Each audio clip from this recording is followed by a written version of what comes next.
ప్రభువునందు సోదరీ సోదరులకు ప్రభు అయిన యేసుక్రీస్తు వారి పేరిట ప్రేమపూర్వక వందనములు తెలియజేస్తుంటున్నాను. మనము దేవుని పరిశుద్ధ గ్రంథంలో ఆదికాండము 1వ అధ్యాయము 6 నుండి చదువుకుందాం. మరియు దేవుడు జలముల మధ్య ఒక విశాలము కలిగి ఆ జలములను ఈ జలములను వేరుపరచునుగా కానీ పలికెను. దేవుడు ఆ విశాలము చేసి విశాలము క్రింది జలములను విశాలము మీది జలములను వేరుపరపగా ఆ ప్రకారమైనను. దేవుడు ఆ విశాలమునకు ఆకాశము అనే పేరు పెట్టాను. అస్తమయమును ఉదయమును కలువగా ఒక దినమాయను. ప్రభువునందు సోదరీ సోదరులారా, దేవుని పరిశుద్ధ గ్రంథములో దేవుని యొక్క వాక్యమును మనం చదువుకున్నాం. దేవుడు 2వ దినమున చేసిన కార్యాలను ఈ వాక్య భాగంలో మనము గమనిస్తుంటున్నాం. జలముల మధ్య ఒక విశాలము కలిగి ఆ జలములను ఈ జలములను వేరుపరచునుగా కానీ పలికేను. దేవుడు ఆ విశాలం చేసి విశాలం క్రింది జలములను విశాలం మీది జలములను వేరుపరపగా ఆ ప్రకారమైనను అన్నాడు. జలములను ప్రత్యేకించుట అనే అంశము ఈ వాక్య భాగంలో మనము గమనిస్తున్నాం. జలములను వేరుపరచుట. మొదటి దినములో దేవుడు ఏం చేశారు? వెలుగును చీకటిని ఆయన వేరు చేశారు అనే సంగతి ఆ వాక్య భాగంలో మనం గమనిస్తూ వచ్చాం. చీకటిని వెలుగును ఆయన వేరు చేశారు. చీకటి వెలుగు కలిసి ఉండట అసాధ్యమని దేవుని యొక్క వాక్యంలో మనము గమనిస్తూ ఉంటున్నాం. ఇంకొక విధంగా చెప్పాలంటే పరిశుద్ధత, పాపం ఇవి రెండూ కలిసి ఉంట ఎంతమాత్రం సాధ్యం కాదు. దేవుడు పరిశుద్ధుడు, పాపమును సహించడు. అందుచేత ఆయన పాపమును వేరు చేసేవాడు, లేక ఆ పాపమును దూరపరచేవాడు. తన ప్రత్యేకతను, తన పరిశుద్ధతను కాపాడుకునే దేవుడు అనే సంగతి మనం దేవుని యొక్క వాక్యంలో చూస్తున్నాం. వెలుగును చీకటిని వేరు చేశారు. అది మొదటి దినంలో మనము గమనిస్తూ వచ్చాం. ఈ 2వ దిన కార్యక్రమంలో దేవుడు ఏం చేశారనే సంగతి గమనిస్తే జలములను వేరుపరచుట, జలములను వేరుపరచుట.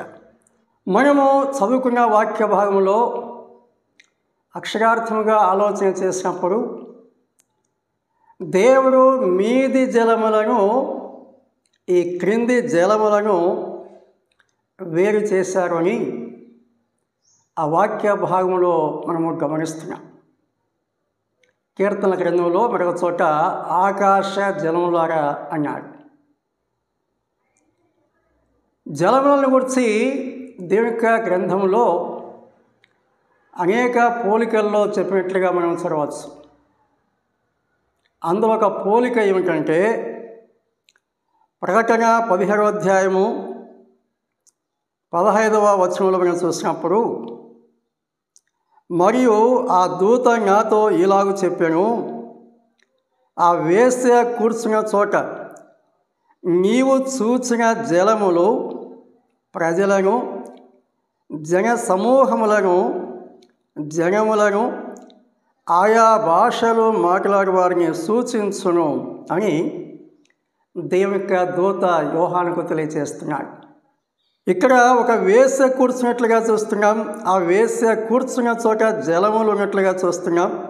అయితే ఆ జలములను గురించి దేవుని యొక్క దూత ఏం చెప్తున్నాడంటే, నీవు చూచిన ఆ జలములు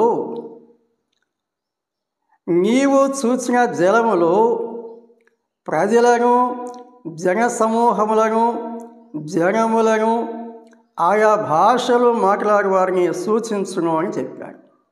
ఒక పోలికలో దేవుని దూత జలములను గురించి ఏం చెప్తున్నారంటే, జలములు అనగా జనములు, ఆయా భాషలు మాట్లాడే ప్రజలు అని చెప్తున్నాడు.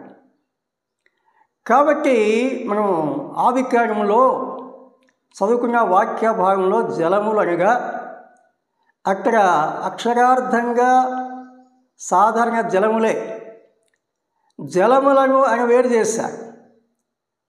అదే అంశమును మనము ఆత్మీయ భావంలో ఆలోచన చేసినప్పుడు జలములు అనగా జనములు, ఆయా భాషలు మాట్లాడేవారు అని దేవుని యొక్క వాక్యంలో మనం గమనిస్తున్నాం. వీటికి చాలా పోలికలు ఉన్నాయి. అందులో ఒక పోలిక జలములు అనగా జనములు అనగా ప్రజలు. దేవుడు పైవారిని క్రింది వారిని వేరు చేశారు అని దేవుని యొక్క వాక్యంలో చూస్తున్నాం. పై ప్రజలను క్రింది ప్రజలను ఆయన వేరు చేశారు. ఇందులో రెండు సంగతులు కనిపిస్తున్నవి.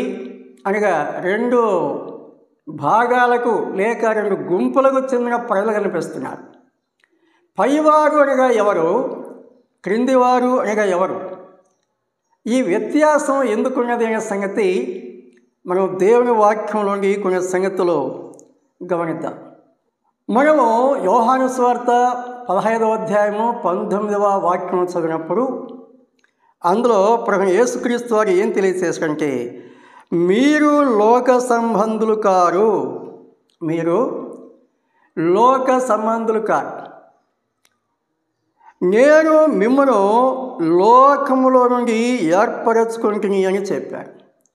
లోకం నుండి ఏర్పరచుకుంటుని. ఈ వాక్యం అనుసరించి మరికొన్ని సంగతులు మనం దేవుని యొక్క వాక్యంలో గమనిద్దాం. కీర్తన గ్రంథము 9వ కీర్తన 17లో మనం చూసినప్పుడు, దుష్టులను దేవుని మరచు జనులందరినూ పాతాళమునకు దిగిపోదురు అని దేవుడు ఇక్కడ తెలియజేస్తుంటున్నాడు. దుష్టులను దేవుని మరచు జనులను పాతాళమునకు దిగిపోదురు అని చెప్పారు. అలాగే 49వ కీర్తన 14లో చూసినప్పుడు, వారు పాతాళములో మందగా కూర్చబడుదురు, మరణము వారికి కాపరి అయ్యుండును అన్నాడు. మరణము వారికి కాపరి అయ్యుండును అని చెప్పాడు. దుష్టులు దేవుని మరచే ప్రజలు పాతాళానికి దిగిపోతారు, మరణము వారికి కావలి ఉండును అని చెప్పి దేవుని యొక్క వాక్యంలో మనము చూస్తుంటున్నాం. యోబు గ్రంథము 24వ అధ్యాయము 19లో మనం చూసినప్పుడు, అనావృష్టి చేతను ఉష్ణము చేతను మంచు నీళ్లు ఎగసిపోనట్లు పాతాళము పాపము చేసిన వారిని పట్టుకొనును. పాతాళము పాపము చేసిన వారిని పట్టుకొనును అని దేవుని యొక్క గ్రంథంలో మనము చదువుకుంటున్నాం. అలాగే యోబు గ్రంథము 7వ అధ్యాయము 9లో మనం చూసినప్పుడు, మేఘము విడిపోయి అదృశ్యమున్నట్లు పాతాళమునకు దిగిపోయిన వారు మరి ఎన్నడూ రారు అని చెప్పాడు. దేవుని యొక్క వాక్యంలోనే గమనిస్తున్నప్పుడు దుష్టులను దేవుని మరచు జనులను పాతాళమునకు దిగిపోవురని చెప్పారు. ఆ మరణము వారికి కావలి ఉండునని చెప్పారు. పాతాళానికి వెళ్ళిపోయిన వారు మరలా ఎన్నడూ పైకి రారు అని చెప్పారు. మనము లూకాసు వార్త 16వ అధ్యాయంలో చూసినప్పుడు అక్కడ ఒక ధనవంతుడు, ఒక పేదవాడు మనకు కనిపిస్తాడు. ఇంకొక రీతిగా మనం చెప్పాలంటే, యేసుక్రీస్తుని విశ్వాసించిన ఒక వ్యక్తి యేసుక్రీస్తునందు విశ్వాసం ఉంచిన ఒక వ్యక్తిని మనం చూస్తాం. అవిశ్వాసేమో ధనవంతుడు, విశ్వాసి బహు పేదవాడు. దేవుని యందు విశ్వాసం ఉంచిన ఆ లాజరు అనే వ్యక్తి మరణించినప్పుడు దేవుని దూతలు వచ్చి అతన్ని తీసుకువెళ్ళినట్లుగా మనం చూస్తాం. అబ్రహాము రొమ్మున ఆనుకొనుటకు నెమ్మది పొందటానికి దేవుని దూతలు ఆ లాజరు యొక్క ఆత్మను తీసుకువెళ్ళినట్లుగా దేవుని యొక్క వాక్యంలో చూస్తున్నాం. అవిశ్వాసిన ధనవంతుడు చనిపోయాడు. అప్పుడు ఏం జరిగింది? 23వ వచనంలో, తండ్రి అయిన అబ్రహామా, నా యందు కనికరపడి తన వేలి కొనను నీళ్ళలో ముంచి నా నాలుకను చల్లార్చుటకు లాజరును పంపము, నేను ఈ అగ్నిజ్వాలలలో యాతన పడుచున్నాను అని కేకలు వేసి చెప్తున్నాడు. సోదరులారా, దేవుని యొక్క వాక్యంలో దేవుడు తెలియచేసిన సంగతులు మనము ఆలోచన చేస్తున్నాం. దుష్టులను దేవుని మరచూచనలందరూ పాతాళ వరకు దిగిపోతారని చెప్పాడు. పాతాళముల వారు మందగా కూర్చబడదురు, మరణము వారికి కాపరిగా ఉండని చెప్పాడు. పాతాళ వరకు దిగిపోయిన వారు మరలా ఎన్నడూ పైకి రాడు అని చెప్పాడు. అంత మాత్రమే కాదు, ఈ అవిశ్వాసి, ధనికుడైన ఈ అవిశ్వాసి ఈ లోకంలో సుఖ సౌఖ్యాలు అమితంగా అనుభవించి ఒకరోజు ఈ లోకాన్ని విడిచిపెట్టారు. అప్పుడు ఏం జరిగిందో దేవుడు తెలియచేస్తుంటున్నారు. ఆ వాక్య భాగంలో మనం గమనించినప్పుడు, అప్పుడు అతడు పాతాళములో బాధపడుచు కనులెత్తి దూరము నుండి అబ్రహామును అతని రొమ్మున ఆనుకుని లాజరును చూచి, తండ్రి అయిన అబ్రహామా, నా యందు కనికరపడి తన వేలి కొనను నీళ్ళలో ముంచి నా నాలుకను చల్లార్చుటకు లాజరును పంపము, నేను ఈ అగ్నిజ్వాలలలో యాతన పడుచున్నాను అని కేకలు వేసి చెప్పాను. అందుకు అబ్రహాము, కుమారుడా, నీవు నీ జీవిత కాలమందు నీకిష్టమైనట్టు సుఖం అనుభవించుతివి, అలాగుననే లాజరు కష్టము అనుభవించను అని జ్ఞాపకము చేసుకునము. ఇప్పుడైతే వాడు ఇక్కడ నెమ్మది పొందుతున్నాడు, నీవైతే యాతన పడుచున్నావు. అంతేగాక ఇక్కడ నుండి మీ వద్దకు దాటుకోరు వారు దాటి పోజాలకున్నట్లును, అక్కడి వారు మా యొద్దకు దాటి రాజాలకున్నట్లును మాకును మీకును మధ్య మహాగాధముంచబడి ఉన్నది అని అబ్రహాం చెప్తున్నాడు. పాతాళములో ఏమున్నది? అగ్నిజ్వాలలు, వేదన, కేకలు. ఈ సంగతులు గమనిస్తున్నాం. పాతాళం నుండి తర్వాత ధవళ సింహాసనం ఎదుట దేవుక తీర్పులో నిలిచి అక్కడ నుండి నిత్యాగ్నికి వెళ్ళిపోతాడు. అక్కడ అగ్ని ఆరదు, ఆత్మ చావదు. పాతాళం కంటే ఎంతో భయంకరమైనటువంటి శిక్ష. యుగ యుగాలు అగ్ని గంధకములతో మండే గుండములో ఆ శిక్ష భరించాలి. ఆలోచన చేస్తున్నారా? చాలామందికి దేవుడు అంటే తేలిగ్గా ఉన్నది. దేవుడు లేడని కొందరు, దేవుడు ఉంటే చూపించని కొందరు, లేక స్వంతంగా తామే తయారు చేసుకుని పూజించేవారు కొందరు, నిజదేవుడైన సృష్టికర్తను మరచి సృష్టిని పూజించేవారు కొందరు ఈ లోకంలో ఉన్నారు. దుష్టులను దేవుని మరచుజులు అందరినూ పాతాళమునకు దిగిపోదురని దేవుడు చాలా స్పష్టంగా తెలియజేశాడు. దేవుని ఎరిగి ఉన్నారా? లేక దుష్టత్వంలో జీవిస్తున్నారా? దేవుని ఎరగకుండా ఉన్నారా? దేవుని విశ్వాసం ఉంచకుండా ఉన్నారా? నిత్యాగ్నికి వెళ్ళవలసి ఉంటుందని దేవుడే తెలియజేస్తున్నాడు. రాబోయే సంగతులు, జరగబోయే సంగతులు దేవుడు కన్నులకు కట్టినట్లుగా వివరించగా కూడా గ్రహింపలేకుండా అజ్ఞానంలో, అంధకారంలో, సాతాను యొక్క భ్రమలో సాగిపోతే నిత్యాగ్ని ఉన్నది నాశనాలు.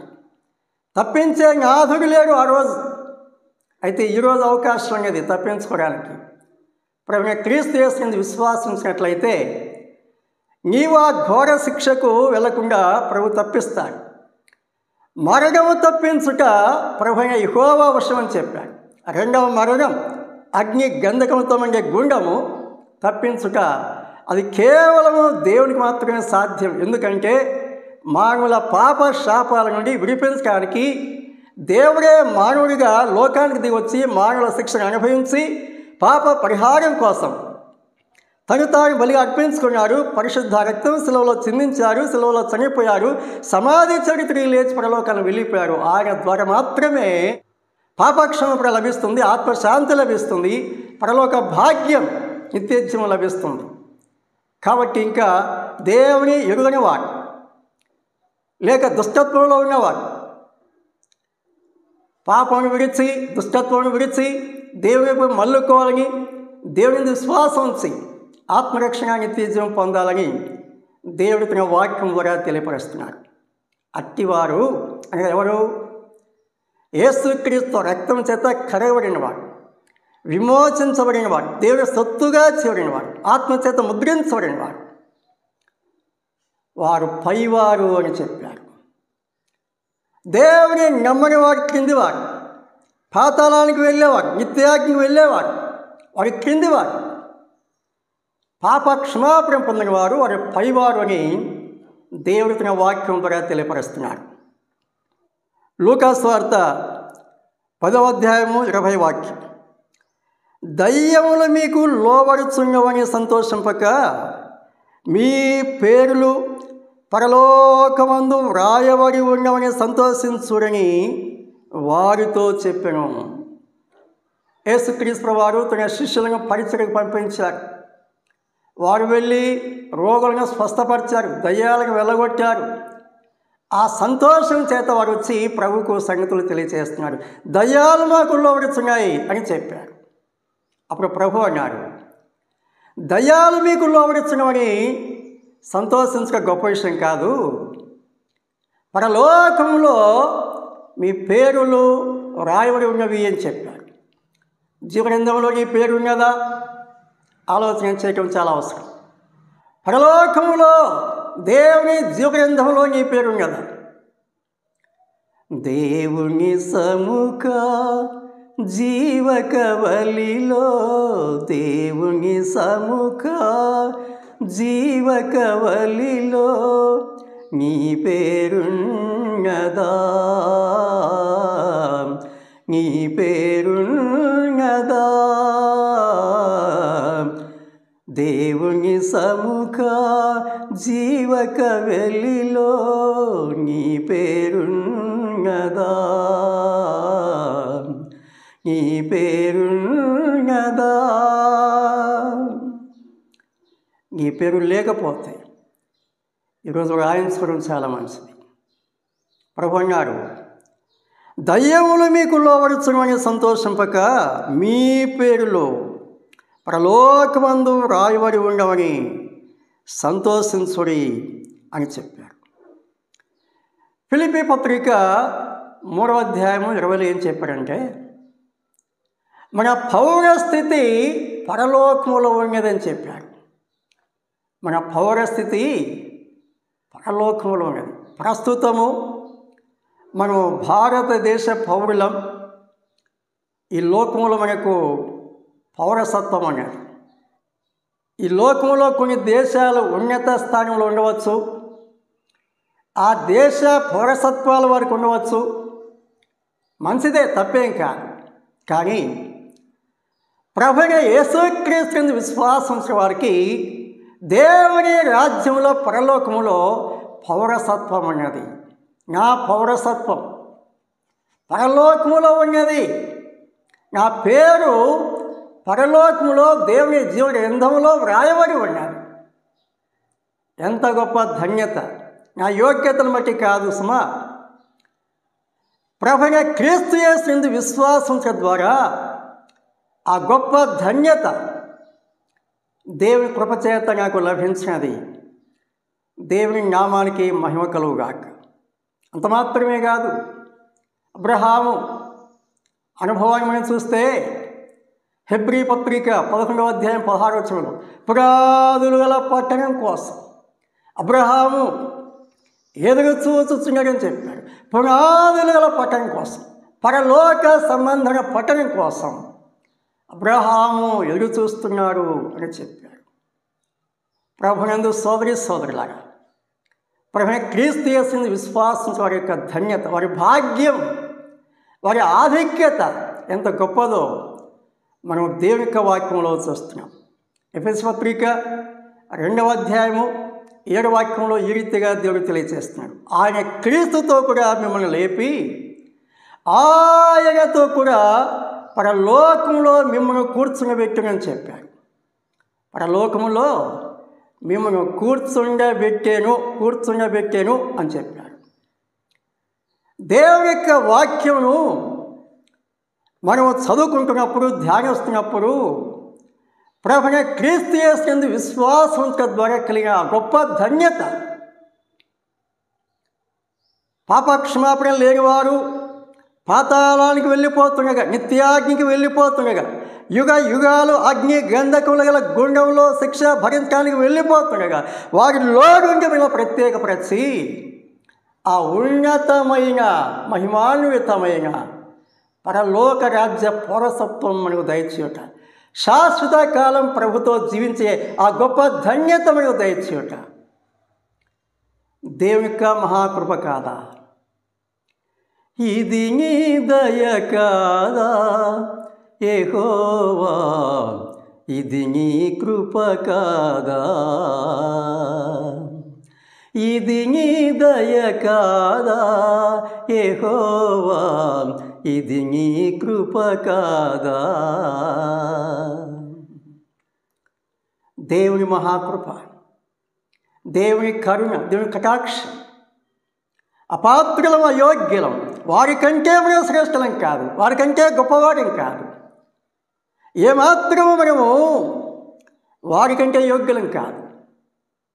దేవుని మహాకృప చేత మనల్ని ప్రత్యేకపరిచాడు. క్రింది జలములలో నుండి ఆ మీది జలములను ప్రత్యేకించినట్లుగా పాతాళానికి వెళ్ళే వారిలో నుండి పరలోకానికి వెళ్ళే వారిని ప్రత్యేకపరిచాడు. దేవునికి స్తోత్రం కలుగుగాక. ఆయన ప్రత్యేకపరిచాడు. దేవుని పరిశుద్ధ గ్రంథములో అమూల్యమైన సత్యాలు చూస్తున్నాం. ఈ వర్తమానం వింటున్న వారిలో అనేకులు క్రీస్తునందు విశ్వాసించిన వారు ఉన్నారు. నీవు ఆ గుంపులో ఉన్నావా? యేసు క్రీస్తునందు విశ్వాసించిన వారిలో ఉన్నావా? ఏ గుంపులో నీవు ఉన్నావు? పాతాళానికి వెళ్ళిపోయే గుంపులో ఉన్నావా? పరలోకానికి వెళ్ళిపోయే గుంపులో ఉన్నావా? న్యాయాధిపతి అయిన యేసుడు నిన్ను తీర్పు తీర్చేడి వేళలో ఏ గుంపులో నీవుందువో యోచించుకో ఓ సోదరా, యోచించుకో ఓ సోదరి. న్యాయాధిపతి అయిన దేవుడు నిన్ను తీర్పు తీర్చబోతున్నాడు. దేవుని సింహాసనుడిగా నీవు నిలబోతున్నావు. దేవుడు నీకు తీర్పు తీర్చబోతున్నాడు. ఏ గుంపులో నీవు ఉంటున్నావు? ఏ గుంపులో నీవు ఉంటున్నావు? పాతాళానికి వెళ్ళే గుంపులో ఉన్నావా? నిత్యాగ్నికి వెళ్ళే గుంపులో ఉన్నావా? లేక ప్రభువైన క్రీస్తు యేసునందు విశ్వాసం ఉంచి పాపక్షమాపణ పొంది పరలోకం చేరేవారి గుంపులో ఉన్నావా? ఈ సమయంలో ఆలోచించడం చాలా మంచిది. ఇంకా ప్రభువునందు విశ్వాసం ఉంచిన వారు, ఆత్మరక్షణ పొందని వారు, ఆ పరలోక పట్టణంలో పౌరసత్వం లేనివారు, జీవగ్రంథంలో పేరు లేనివారు ఇప్పుడైనా క్రీస్తు యేసునందు విశ్వాసం ఉంచి పాపక్షమాపణ పొంది పరలోక పౌరసత్వం పొందాలని, దేవుని యొక్క జీవగ్రంథంలో మీ పేరు రాయబడాలని, పరలోక రాజ్యానికి సదాకాలం హక్కుదారులు కావాలని దేవుడి తన వాక్యం ద్వారా తెలియపరుస్తున్నారు. దేవుడు దయచేసే సమయాన్ని నిర్లక్ష్యం చేయకుండా, తృణీకరించకుండా ఉన్నపాటున ప్రభు చెంతకు వచ్చి పాపాలు ఒప్పుకొని పాపక్షమాపణ పొంది ధన్యులు కావాలని దేవుని వాక్యం ద్వారా ఈ సత్యాలు మీకు తెలియజేస్తున్నాం. దేవుడు తన వాక్యమును దీవించి స్థిరపరిచి ఫలింపచ్చునుగాక. ప్రభువైన క్రీస్తు యేసు వారి పేరిట అందరికీ ప్రేమ వందనాలు తెలియజేస్తుంటున్నాను.